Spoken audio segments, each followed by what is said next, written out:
Have at me, bro. This is Omega 99 Nemesis on my 14th episode of my Dark Souls 2 Scholar of the First Sin lore play. And we're going to start this episode out by reviewing the soul of the Last Giant, which was a boss soul acquired from Handyman. Soul of the Last Giant. Soul of the surviving giant who was bound below the forest of fallen giants. The Lord of the Giants, who had brought wrack and ruin to the entire kingdom, was said to have been felled by an unknown warrior. His beaten and broken remains were then dragged beneath the stronghold where he was sealed away. Use the special soul of the Last Giant to acquire numerous souls or to create something of great worth. Alright, so gameplay perspective, not much to talk about. Use this to gather a crud ton of souls, or you can instead trade it for a boss weapon, but either way. Now on a lore perspective, this effectively just puts the final nail on the coffin of any ambiguity that existed in the original cut between the Last Giant being the Giant Lord in Dark Souls 2. The Giant Lord was basically the person who spearheaded the Giant's offensive against Dragonrider after a certain war crime Vendrick committed against their peoples.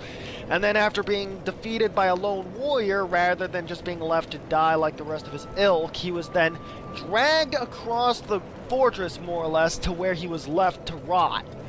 You know, victory laps and all that fun stuff that we're known for, right? Okay then, so yeah, we pretty much killed off the Last Giant. Have fun with that, Handyman, rest in peace, and thanks for the kinship. If you don't know what that is, folks, wait till later. It'll make sense then. Alright, now that we have the item lord dealt with, we're going to bring Midas back in because we're going to correct an oversight I made in either the last episode or the previous episode before that. Alright, so we're going to go back to the King's Door where I apparently missed an item I collected as Lux without thinking. It's nothing major, but I thought I'd show it to you just real quick. This won't take much. Although on the first attempt, Midas did get killed by the Sign Knight, and unfortunately it's a one-time spawning enemy, so you can't farm the set from it, which I'm sad to say. I was hoping to get the chest plate, actually. But regardless, I actually do have a little bit of fun here on my second attempt. I even point this out to my friend, how this guy he pretty much doesn't do anything. He just stands here. As long as you don't move within sword striking distance, he's content to let you go do whatever. Gotta give him credit there. That's dedication.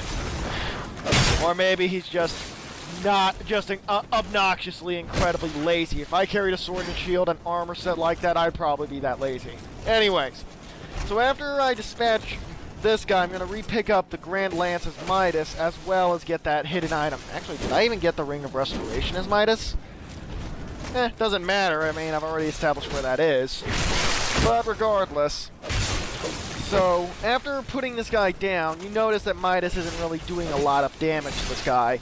He's not Lux, but also understand that I invest Titanite shards in the appropriate equipment, and Midas is actually more of a spell user by principle. Also considering that I don't want to waste Titanite shards on a scimitar Midas won't use. I didn't notice this chest was here before, and I ended up testing to make sure it wasn't a mimic. Upon opening it up, you should receive green blossoms. No, amber herbs. Yeah, more amber herbs for castings, which is good for Midas specifically. And another character that we're going to go into in a few seconds. Alright, with that in mind, yeah, apparently Midas didn't grab the ring. Unless he did so the first attempt when he got killed by the Cyanide. But regardless, the Cyanide spawns only once, and you're not going to be able to farm the set from him if you don't, unless you get magically lucky and pick up the entire set in one kill. That would be beyond impressive in terms of luck, I really won't lie. Alright then, say goodbye to Midas. And here we introduce another character I've created, Lucida Umbra. That's right, Lucida Umbra. Alright, his backstory is simple and complex at the same time. Short story, he woke up in things betwixt, has no idea who the heck he was, and possesses arcane knowledge. Yes, that is literally... His backstory is pretty much, I woke up in some random place, go with it. Unlike Lux and Midas, he has no memory of who he was before, except remembering a faint figure, encountering a figure he tried to kill in a chasm, failing to kill the figure, who then gave him a soul item that allowed him to appear in things betwixt. That's really the most I'm going to go into Lucida's backstory. Also, you may have noticed I'm playing as a cleric with this character. Consider that my punishment for bad-mouthing the clerics, I guess. guess what? My next character is going to be a sorcerer to make it go full circle. Anyways, but I will state the healing miracle is pretty handy, at the very least, and I'm impressed by the vigor and vitality of this class, which I didn't think was that important, which I underestimated, to be fair. Alright, so after picking up a life gem, the reason I'm showing you this, however, isn't any walkthrough stuff. I just wanted to show you something I thought was pretty neat. Like, I had no idea I could even do this. Now, I don't know if this is something that's unique only to mace-based weaponry, but it's going to be when this guy throws a firebomb, I'm going to actually hit it back at him. It doesn't connect, but it's still pretty awesome. I don't know if you can even do it with a bladed weapon, or if it's just with maces and clubs. So after I heal my character again, yeah, Umbra definitely heals with that stuff. He's gonna get in close, and yeah, you saw that! It just hit it back! I just backhanded his bomb back. I mean, I got nothing else to say. That just, nothing funny, nothing clever. That's just frickin' awesome, I won't lie. Alright, back to what we were doing in before. Alright, so now we're back as Lux, and we're going to go and open up the mansion to Majula. Now, this is going to give us a couple of items to work with, but it's also going to allow us to start talking to Kale, the cartographer, again. Understand that in order to initiate... Now, after exhausting his dialogue in the Forest Fallen Giants, you also have to go in here and kill what was at the bottom of this, which is just a single skeleton. After dealing with the Force of Fallen Giants and getting to the third bonfire, that's hardly an achievement. So after picking up this Pharaoh's Lockstone, we're going to go and get a chest that's been left upstairs. But yeah, Kale's quest is rather paltry, pointless, and doesn't really go anywhere. It's kind of dumb when you think about it. Because really, all you have to do is beat the game and you have effectively completed the quest. Talk to him and he'll give you his item set. So open up this chest to get some Titanite shards. Yes, I know I have a lot of these to spare, but I still want to reserve them. I also get a couple torches as well to expand my usage of them. So after proceeding back to the ground level, you might also notice I killed the pigs. You'll notice that little fire there. That's the last giant's fire, actually, because this is basically a map of Dragonrider, in case you, as Kale stated before. So after going in here and killing the skeleton, I'm gonna pick up a couple of items. One being an Estus Flask shard, maybe? Skeleton gave me a human effigy, and yeah, I need to upgrade that shard. I haven't even done that yet. I feel dumb for that. Open up this chest to get a soul vessel, which you can take to the Firekeepers to reset your level growth. Alright, so after resting at the bonfire, after killing the skeleton, go talk to Kale to start his dialogue up again, after he's moved here. Oh, hello again. You've made it. The map, I presume. Of course. Take a good look. Even more flames have appeared. I don't know what causes it. Did you see the flame on the map? It wasn't there when I came here before. I don't know what explains it. But there is something greatly comforting about that flame. It seems to fulfill something very precious, deep within the soul. Something essential. I would not venture far into that hole. It was blocked by a wall, something built long ago. But it was crumbling, and I finished the job. Now a foul sound echoes within.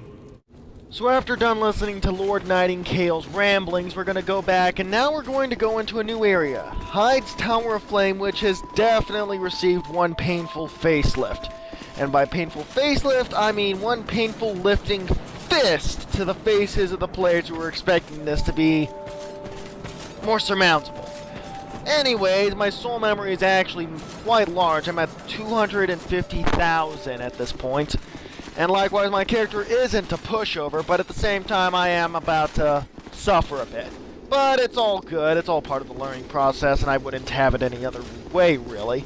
Anybody who wants this game to be nerfed down, be quiet. Don't dumb this game down. Anyways.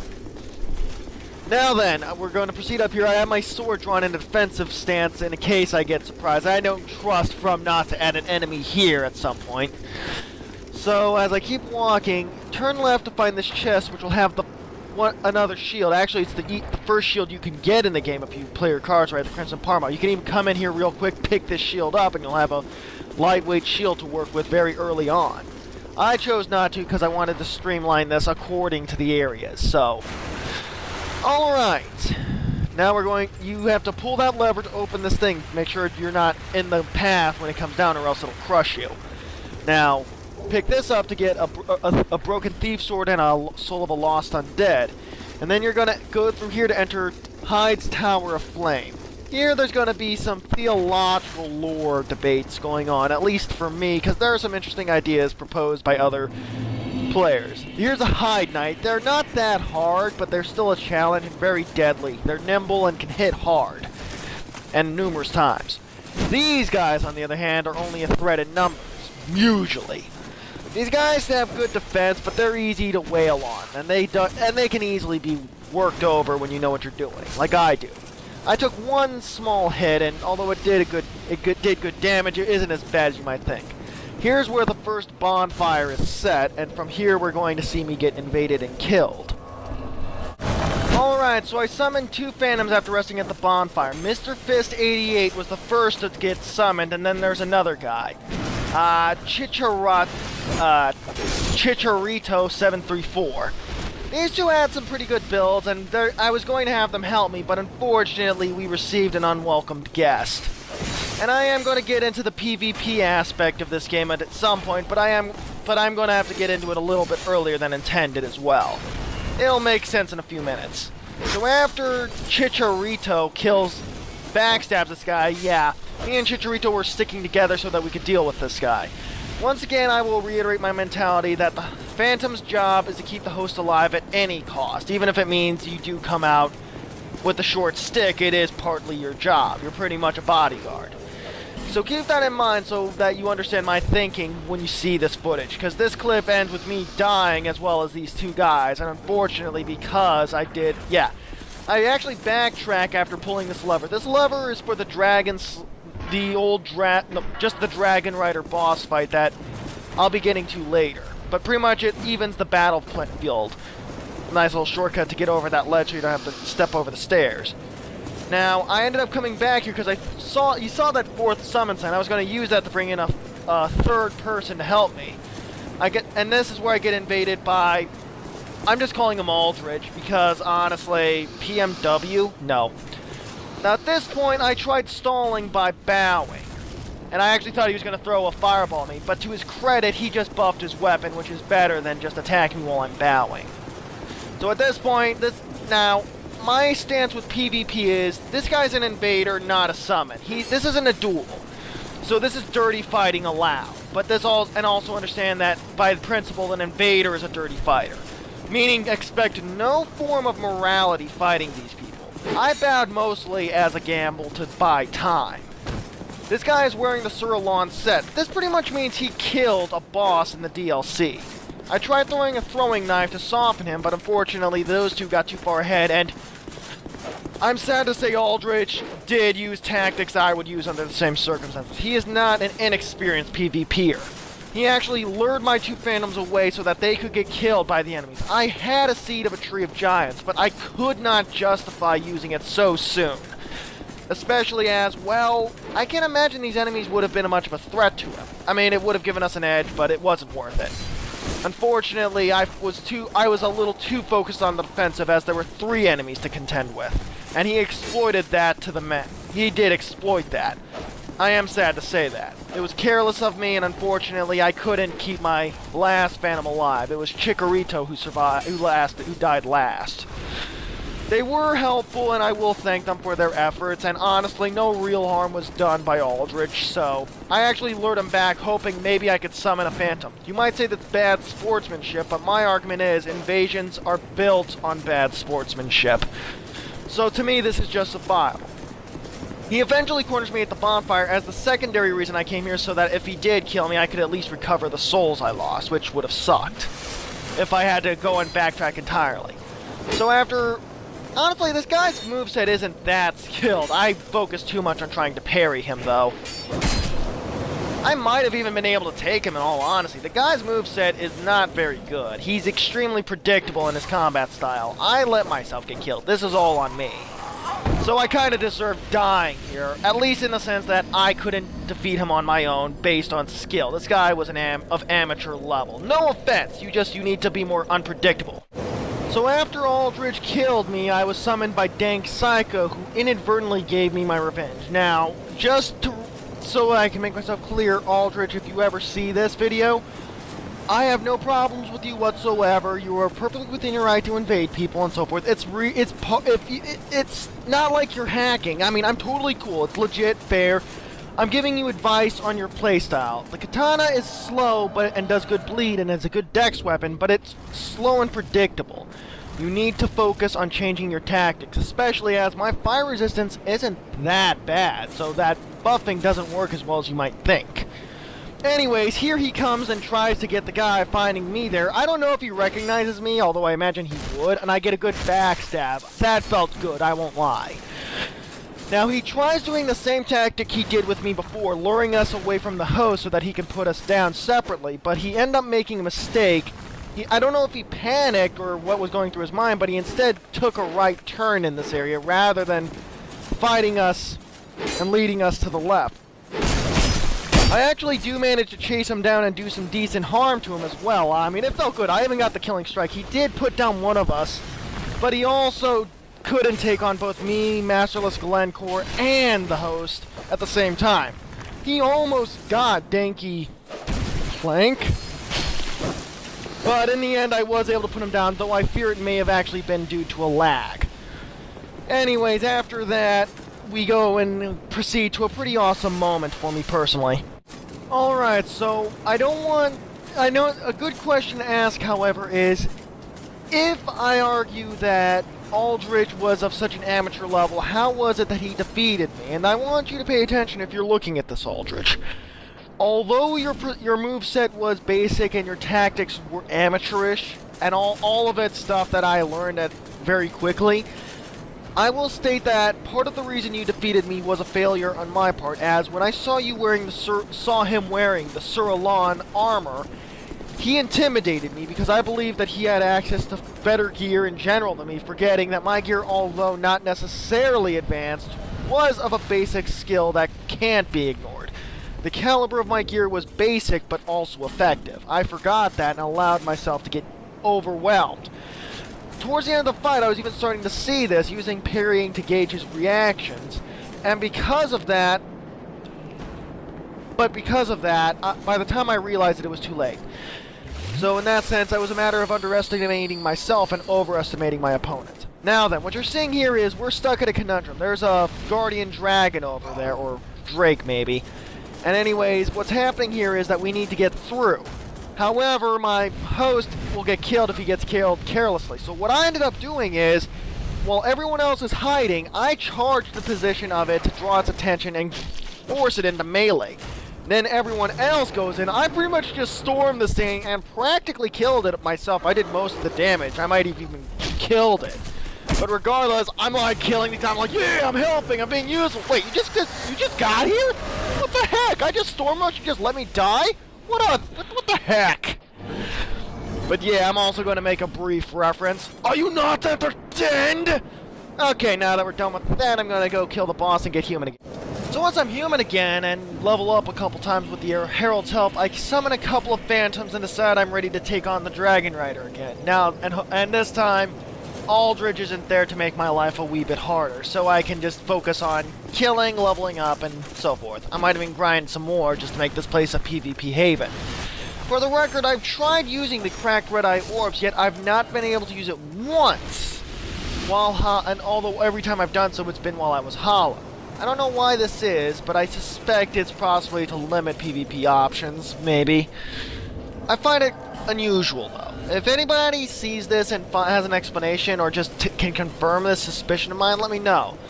Anyway, so I summon this trio of people to help me deal with this. The shade does expire, but I decide to milk his assistance as much as I can so that I can kill as many. I've yet to get any of the hide pieces off these guys, which I do want to get, because they're not bad and they look cool, and I'd like to have them on hand for lures. But okay, now that I've, now MrKuShKa is in here. Now, from here we're going to proceed to kill the Dragonrider boss, which is to the right, where, well, Aldridgeq met his own end by my hand. No hard feelings, Aldridgeq, you were a good opponent, and likewise, you taught me a bit about, you gave me a lesson as much as I gave you one. Alright! Now then, the old knight here is an easy fight. You've seen me pull this lever. Now, the Dragonrider is a big, heavy knight who stands in the middle of a small platform overlooking a body of water where you can fall off. Pulling that first lever increases the landmass of that circle so you don't fall off as likely. If you kill these 3 guys, which I did in my previous attempt when I got killed by Aldridgeq, basically my phantoms did it, I guess, it'll cause this last lever to be conjured up, which will allow you to fill out the gaps. Effectively pull both levers, and you won't have to worry about falling to your death fighting the Dragonrider. It's actually a pretty interesting way. Anyways, at this point, XxHuMaNxCrAcKxX has effectively finished his service, and I'm not even going to mention him again, simply because, well, it's not the most offensive gamertag I've heard. It's just not one I want to repeat. And I'm not telling you, if you want to ever know what the most offensive gamertag I ever saw was, I remember it, and I'll tell you when you're old. Anyways, so after dealing with this High Knight, I do get a small laugh at this design choice where, excuse me, I'm adjusting my mic. Yeah, you see that High Knight sitting in front of the chest. That chest was originally unguarded and was wooden. I was actually amused by this because I noticed they changed the chest to metal knowing we would try to kill this guy. I actually think they should have left it wooden, but maybe that would have been too much. It was very frustrating to break it. So I get why they made it metal, and I do think it's a good idea, but I don't know, it could have been very funny if it was wooden. So after luring him out, the reason why I didn't just go over there and fight him directly is simply because, for 2 reasons. I didn't want to be on the raw end of the fight, and secondly, I didn't want to... I wanted to fight him in here so he wouldn't fall off and lose any chance of getting items off it. So after retrieving the Ring of Binding, which was originally on the other side of the map, which I was disappointed to get the Ring of Binding, I don't know why, it's not a ring I use. And here we go! We go and fight the big fat man. Yeah, it's not that clever, but whatever. Honestly, it's got to do with a lot of jokes and comics I reviewed that were kind of funny. For example, this guy was extremely sensitive about his weight because probably he's just wearing very bulky armor, which is obviously makes sense.